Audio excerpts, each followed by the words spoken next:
we specialize or cater to missionary families and some military families that are in remote or dangerous locations where a day school or a boarding school is really not a good option. It's very difficult for these families to stay on their location and have their kids on a different continent at a school that may not be safe. In 2003, there was something like 23 boarding schools that were compromised in some way by terrorists, and it just got to be kind of scary to send your kids to school. So this is a really good alternative. The families can stay together, they can stay on the field, and we offer a fully accredited education, and our kids place very well in colleges. It started out as NorthStar Academy, and then we've come under the umbrella of the Network of International Christian Schools.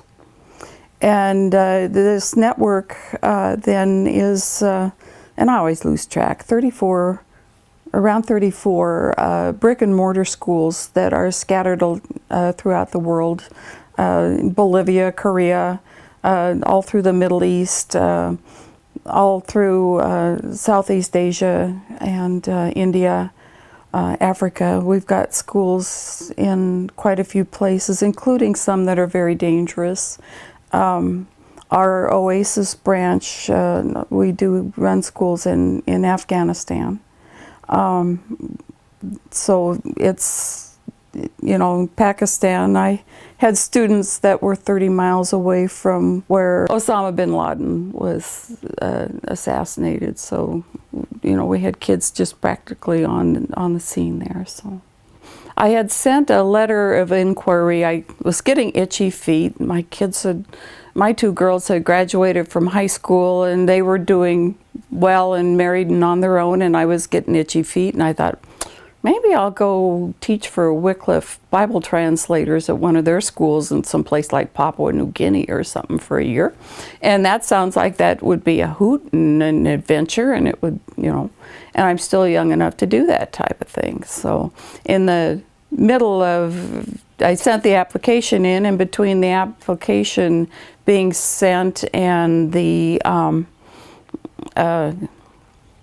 any response or any communication with them, I had a stroke, and that took me out of the classroom for sure.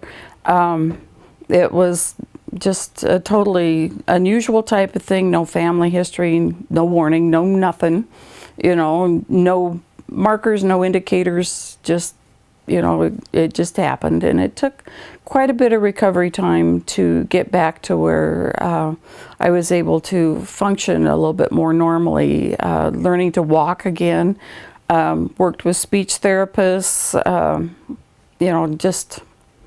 it was hard work getting back. And about the time I was starting to think, well, now I got to figure out what to do here with the rest of my life, well then Wycliffe called me. Well, obviously going to Papua New Guinea was not a real good idea at that time, but they had just started working with Brett Bowers, who was starting up NorthStar, and they wanted to know if I would be interested in doing that, and that just sounded like a hoot and a half. So I said sure, but art teacher online, those two things didn't, that was something no one had conceived of yet. So I kind of got my foot in because at the last minute the Greek mythology teacher quit and left them stranded. So I took over the Greek mythology class, and while I was teaching that I wrote an art history class, and then it just kind of grew from there. I currently teach a full range of art classes for junior and senior high, and I teach music appreciation. So it's way too much fun, this job. I don't particularly enjoy taking time off. I don't want to be away from these kids very much. So it's not a case where, oh, I got to get through till Friday when I can, It's like, oh, rats, it's Friday, And the kids are so neat. they want to be in school. They want to learn. They see education as a privilege and not just something that they have to go, show up every day and they are forced to do. But they see it as a privilege, and so they're excited about doing their lessons and excited about coming to school. You really get a world perspective, and anytime you watch the news, you're sitting there a lot of times and going, oh no, Jeff and Amy are there, or this type of thing, and you kind of check up on your kids to see if things are going okay, especially with our students in difficult areas like Pakistan and in the Middle East there. Do the kids share? It depends. Sometimes they can and sometimes they can't. And you need to learn to ask in a way that respects their boundaries? Respects those boundaries, because in many cases their emails are being monitored. And, being nosy can cause very serious consequences. So you learn how to ask in a way that they can kind of, do what they can, and there's that understanding with it too. These kids are leading very challenging lives, and so you need to support their faith constantly, because the support outside the door of their house is not there, and living their faith in situations like that can be costly to them and to their families. And we have had families where family members have been imprisoned for preaching the gospel. And I just admire the courage of these families in situations that are just unspeakable and something that we have absolutely no clue on how they do day to day and survive in those situations. Just to be able to have the privilege of preaching the gospel in a place that's very dark.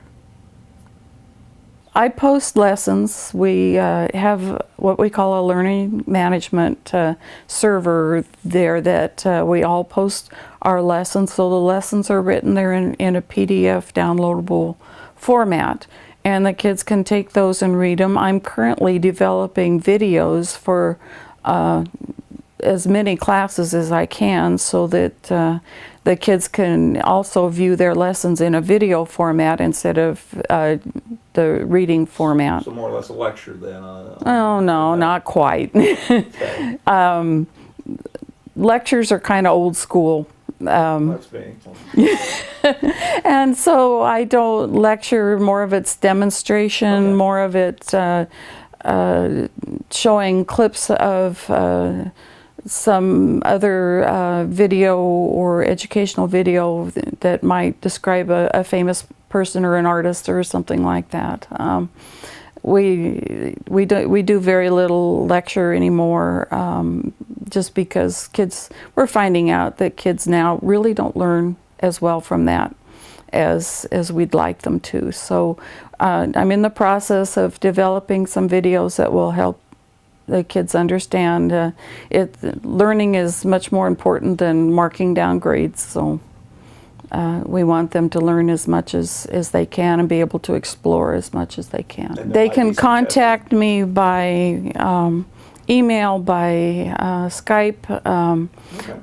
We are starting to use Google Plus, where I can meet with several kids at a time if we need to do that, or just one-on-one that way. So that's another alternative. A lot of our clientele are in very low bandwidth areas, so that limits some of the video calls, but we try to do the best we can. Sometimes if they're traveling and they're going to go stay at a motel or something somewhere where there's some bandwidth, well then we schedule our Skype, for that, because that'll work for them. But I've had students in Burkina Faso that ran their computers off of car batteries, and Mission Aviation Fellowship flew the car batteries in and out twice a week for them. And then when the kids needed to upload or download their lessons, then they would go to the top of the hill with a little sat modem that was slower than Moses, and they would download and upload, and then they would be done for the week and come back down, and you know, so it's a whole different way of life for them. I can remember that same mom getting an excited chat message from her. She got a floor. She got a floor, you know, in the house, and they were so excited just to have a floor. So, you know, I was concerned about that when I first started. How do you do that over the distance? And you know what? I think I have developed closer bonds and more personal ties with my students and their families than I could in the brick and mortar situation. I've never met one of my students face to face in all this time. So you know, haven't done that. I keep thinking, well, maybe I need to start traveling more or something. So, because they're in kind of fun places. It's really, you know, in a brick and mortar school, you don't really get that close to your parents. In this school, you do. The parents are such an important part of a kid's education. Even if that kid's a senior in high school and is cool and that type of thing, mom and dad are still a very important part of their education. And it's really a privilege to be able to develop those neat, unique relationships with the parents, so that they can, you know, we're all working together for that student's education. And everybody's on the same page, or at least very close to it, and it's a cooperation effort. Too many times in public schools especially, there's an antagonism between the school and the parents, and that really works against the student. The student's the one that takes the hit on that.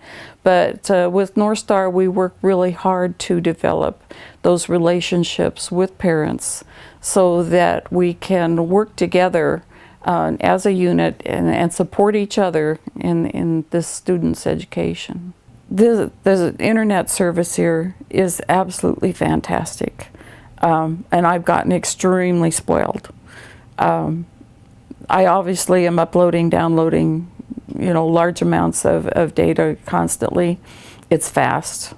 I'm not sitting here spending a lot of time on it, and especially with the video processes now.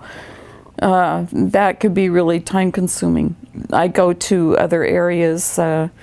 I go to Fort Collins to see my folks, and I am totally frustrated. I mean, that's inexcusable in a college town like that. There's no excuse for that. And you come here to Osborne, Kansas, and you have Cadillac service. And it is just absolutely phenomenal. It takes a lot of the frustration points out of this job, so that it makes it so much more enjoyable. And I just can't say enough good stuff about it, because it's fast, it's reliable. I don't think, there was one time I think the service went down in 4.5 years. This is definitely a jewel in this community, to have this high quality service in an area where you don't have to go out and be in an urban type setting to get it, that you can be in a rural area and still be able to do this type of work. Well, I'm having too much fun now. I don't see myself quitting right away. And that whole retiring thing, I don't know. I think it's overrated. But and I do this as a volunteer. So it's, you know, that might put a little bit different spin on it, but yeah, I do this as a volunteer, so this is pretty fun volunteer job. So.